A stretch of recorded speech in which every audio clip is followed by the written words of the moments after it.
There's a quiet thought you probably don't say out loud. You tell yourself you're fine on your own. You tell others you like your independence. You say you don't need anyone. But late at night, when the distractions stop, there's a strange emptiness that independence doesn't explain. You're strong. You're capable. You've learned how to handle things alone.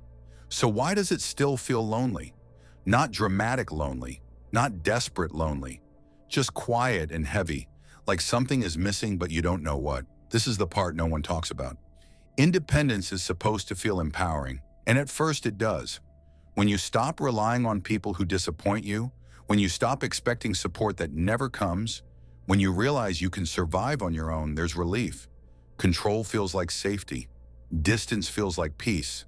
Self-sufficiency feels clean and uncomplicated. You don't have to wait for anyone. You don't have to explain yourself. You don't have to risk being misunderstood. You learn to carry everything yourself, and for a while, that feels like strength. But slowly, something begins to change. Conversations start to feel shallow. You keep people at arm's length without realizing it. You share facts, not feelings. Updates, not vulnerabilities. You're present, but not fully there. When someone gets close, there's a subtle tension in your body. Not fear exactly, more like discomfort. A quiet tightening. A subtle urge to pull back. So you tell yourself you just value space, that you're low maintenance, that you're emotionally independent. But independence has quietly turned into armor. There's another layer to this armor that's harder to see. Independence doesn't just change how you relate to others. It slowly reshapes how you see yourself.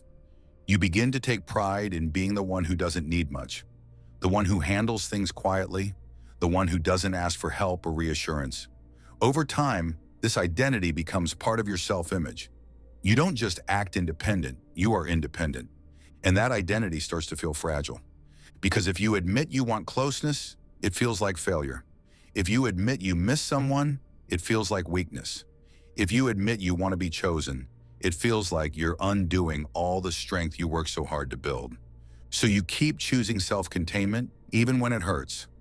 You tell yourself you're just wired differently, that you don't attach easily, that you're more logical than emotional. But under that story is something quieter. You learn that wanting too much leads to disappointment, and not wanting anything feels safer. This is where loneliness becomes confusing. It's not loud enough to demand attention. It just hums in the background of your life. You feel functional, but not deeply fulfilled. Capable, but not deeply seen. And because you've learned to dismiss your own needs so well, you don't always recognize loneliness as loneliness. You experience it as restlessness, as boredom, as emotional flatness, as a vague sense that something is missing, even when everything looks fine from the outside. Armor protects you from pain, but it also blocks connection. The same walls that keep disappointment out also keep closeness out. Because the armor feels familiar, you stop questioning it. You don't feel broken. You feel controlled and put together, which is why it's so confusing when loneliness shows up anyway. Modern culture praises this version of independence. Be self-made. Be emotionally strong. Don't rely on anyone. Don't need reassurance. Don't ask for too much. We celebrate people who appear unbothered. But emotional safety doesn't come from needing nothing. It comes from being able to need without feeling ashamed of it, and that's the part we skip. Over time, self-sufficiency starts to erode something subtle. You stop reaching out when you're overwhelmed. You stop letting people see you struggle. You stop expecting comfort, not because you don't want it, but because your body learned not to wait for it. You've trained yourself to regulate alone, and the nervous system adapts. It becomes efficient, quiet, controlled, but also closed. This is where loneliness becomes hard to explain. You can be surrounded by people and still feel emotionally untouched. You're not craving attention. You're craving resonance, someone who feels you, not just hears you. But your system doesn't know how to allow that anymore. Here's the deeper part. This didn't start because you wanted to be independent. It started because independence was necessary. At some point, connection felt unreliable. Maybe people were inconsistent. Maybe emotions were dismissed. Maybe you had to grow up too fast. Maybe needing someone led to disappointment or shame. So your nervous system adapted. It learned that depending on others creates risk, and staying self-contained feels safer, not consciously, but physiologically. Your body learned to stay alert in closeness and relaxed in distance. Now, when someone tries to get close, your system doesn't register comfort. It registers uncertainty. This is why control feels calming. When you manage everything yourself, nothing unexpected can happen. You know what to expect. You know how much to give. You know when to leave. But connection requires unpredictability. It requires emotional exposure. And your system learned long ago that exposure was unsafe. So you don't crave closeness the way others seem to. You crave calm, and calm feels easier alone. This is also why relationships, when they do happen, can feel strangely unsatisfying. Someone might be kind to you, consistent, available, and instead of feeling drawn in, you feel disconnected. You don't feel the spark people talk about. You don't feel emotionally hooked, so you assume the connection isn't right. But often what's missing isn't chemistry, it's nervous system familiarity. Your system learned intensity before it learned safety, distance before closeness, control before trust. So calm connection doesn't register as meaningful, it registers as neutral, sometimes even boring. This doesn't mean you don't want love, it means your body doesn't recognize calm as connection yet. So you either stay alone, where calm is predictable, or you drift toward relationships that activate you. Ones that feel emotionally intense, inconsistent, or hard to read. Not because they're healthy, but because they feel familiar.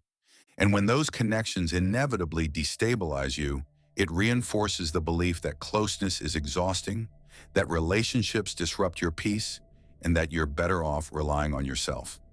What goes unnoticed is the pattern underneath. Your system isn't avoiding love, it's avoiding dysregulation. And because closeness once felt unsafe, your body learned to associate distance with relief. So you keep choosing independence, not because you prefer loneliness, but because loneliness feels quieter than emotional uncertainty. But here's the cost no one warns you about. When you regulate alone long enough, your system forgets how to co-regulate. It forgets how to settle in the presence of someone else. So even when connection is available, it doesn't feel nourishing. It feels awkward, distracting, draining, and that reinforces the belief that you're better on your own. But being better on your own is not the same as being fulfilled. Independence keeps you functional. It does not keep you emotionally fed. The emptiness that creeps in isn't a failure of independence. It's a signal. What makes this pattern so hard to notice is that it doesn't feel painful. It feels numb. You don't ache for connection. You just don't feel deeply touched by it, and numbness is easy to mistake for peace. This is why independence can quietly become isolating. Not because you pushed everyone away, but because you never fully let anyone in. You learned how to survive without closeness, but survival is not the same as connection. And here's the part that lands softly but deeply. You didn't become this way because you're cold, broken, or incapable of love. You adapted. Your nervous system chose control over chaos, distance over disappointment, self-reliance over unmet needs. That was intelligent. But what once protected you may now be keeping you alone. The loneliness you feel isn't asking you to abandon independence. It's asking you to question what independence cost you, what you stopped expecting, what you stopped sharing, what you stopped allowing, not to fix it, not to change it yet, just to notice it. Because awareness comes before connection. And sometimes the most unsettling realization is this: you didn't stop needing people. You just stopped believing it was safe to need them. And that belief has been shaping your life quietly ever since.